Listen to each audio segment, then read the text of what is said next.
The North Wind Fades. I'm the narrator, and I will begin this story on a quiet morning in Kentucky. Factory smoke covered the sun, making the morning seem gloomy and dark. The air reeked of dust and pollution, and the streets were empty as the majority of the population slaved away at industry jobs. Jared adjusted the brim of his cap as the cold wind brushed against his face. His hands were calloused from the years of sorting and delivering mail, but the workload at his current job was nothing compared to the hell he underwent in the South. The humid air and the red dirt and smell of tobacco seemed to stick in Jared's mind, as if it was a recurring nightmare. In the North he had been a free man, but deep down in his heart the sounds of the chains and the whips replayed in his head, reminding him that his family hadn't escaped what he had known as hell. It has been 7 years since Jared escaped slavery. He built a life for himself with a steady job, rented room above a bakery, and a town of people who wanted nothing to do with him. With each letter he delivered reminded him of words he would never again receive, letters from his mother, his brother, and his sister. They were trapped on a plantation he had fled from, trapped in a world where the South had power and the North had no say in its promised freedom. The United States was no longer united, split into by its people.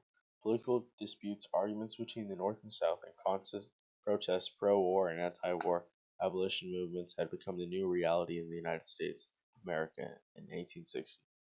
The Union was seen to have an upper hand if war did erupt, but the Confederacy wasn't willing to back down and give up their rights to have slaves as their personal property. The Confederacy kept the rights of keeping slaves and slavery being allowed across the region. Jared spent many delivery trips thinking about going to his old plantation to see his family, even if it was from afar. On a Tuesday morning, Jared was delivering letters with his friend Jordan. Jordan was his delivering partner most days, and they were very close together.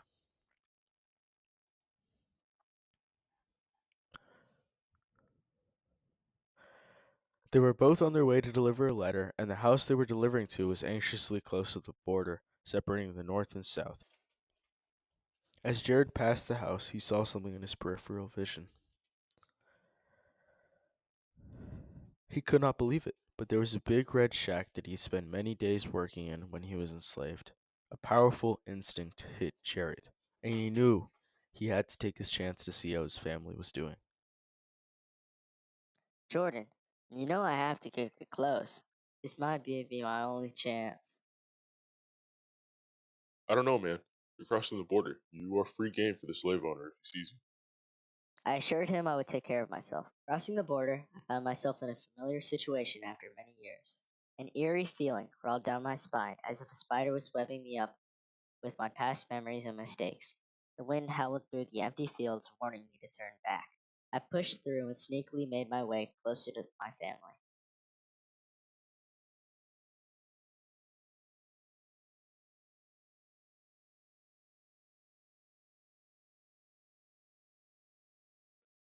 I kept trying to get a better angle.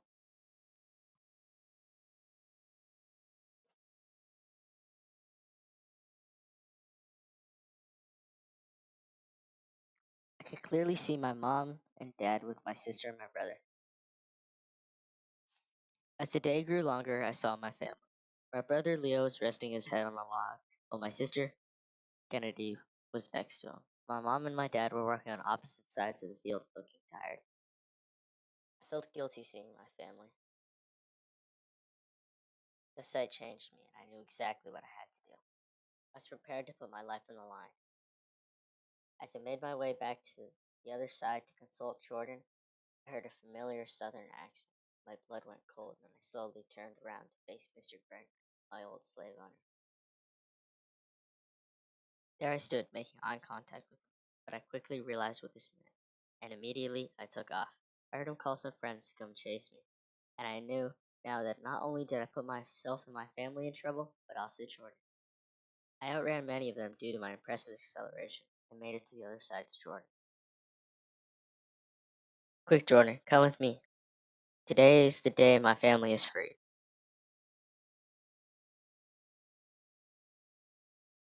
Mr. Gregory and his friends were in pursuit of you. That means there's no longer anyone watching your family, giving us an opportunity, Jordan reminded me.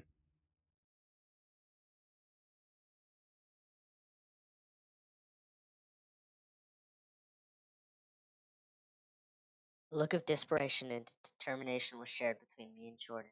He understood. He understood that this meant everything to me. I was willing to put everything on the line to get them to the other side.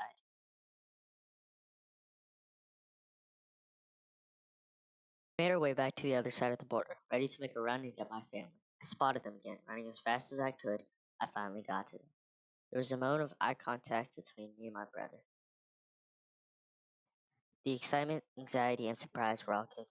Right when my sister fell into my arms, it felt like the world had stopped. My whole family was rejoiced and excited for the moment.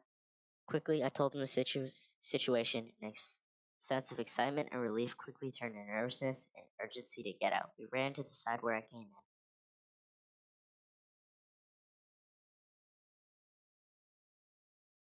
Finally, Jordan met us there. Guys, this is my delivery partner and friend Jordan. And Jordan, this is my family. They greeted each other quietly, and we got back to running. I heard an oddly familiar sound ring out, and immediately recognized the feeling that trembled through my body. Mr. Gregory was getting closer and closer, and yet we were far from crossing the border. A horrific sensation made its way through my calf, causing me to fall to the ground. It couldn't be. Now, not of all times. I felt my calf vibrating, and I knew that I had cramps.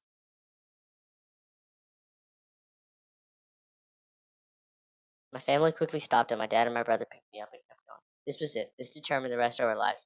Jordan eventually turned around and saw the state that I was in. Quickly helped my brother and my dad, and then we increased our pace. I couldn't believe I was about to be free with my family. All the scenarios started playing through my head about what we were going to do when we were free. Then, suddenly, boom, boom, continuous gunshots rang out and barely missed me and my family. I jumped out of the hands carrying me and pushed through the pain to run, just for the possibility of being free. No longer gunshots and no longer footsteps chasing us.